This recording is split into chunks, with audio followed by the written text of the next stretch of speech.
அவங்க பையன் ராதிகா ஆனந்த் வெட்டிங் ஃபங்க்ஷனுக்கு அந்த பாட்டுக்கு தான் வச்சுட்டு வாங்கிட்டு போனாங்க. 3 நாளா சோறு தண்ணி இல்லாம வீட்டு வாசலே உட்காந்து வாங்கிட்டு போச்சு அந்த புள்ள. என்னக்கா கரடி போட்டணும்னு கோக்குறீங்க? சிரிப்பதாடி என் ஊர்ல போய் சொல்ல போறியா தெரியலன்ட்டு நான் ஏன் சொல்ல போறேன்? இதான் பாரு சிண்டை எடுத்து விட்டுருவேன். இந்த பிட்டு நல்லா இருக்கா? சூப்பரா இருக்குக்கா. ஏன் இல்ல பேத்திக்கு அடுத்த வர ஆனுவல் டேவா ஸ்கூல்ல, அதான் பட்டு பாடம் தச்சு தரணும்னு கேட்டா. இந்த பிட்டு வச்சு தச்சலான் இருக்கேன். ஏய் அவன் வந்துக்கிட்டு என்ன பண்ணுவ? அவன் அப்புறம் ஓரச்சு காசு அவன் தர வேண்டியது இருக்கு. அப்புறம் அதுக்கே நான் கேட்பேன்ல, நான் இடிச்சு வேணான்னு இல்ல அடிக்கா நீனு. ஆமா அப்புறம் அமலே இங்க வா, அதோ பாருங்க வா.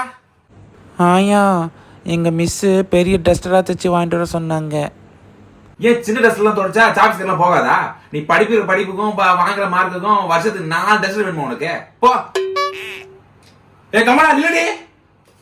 உட்காரோட எங்கடி ஓடுற? ஏன் கவலை திட்டுற? 4 மாசம் ஜாக்கெட் காசு தெரியலையாவா? அவளை புடியா அவளை.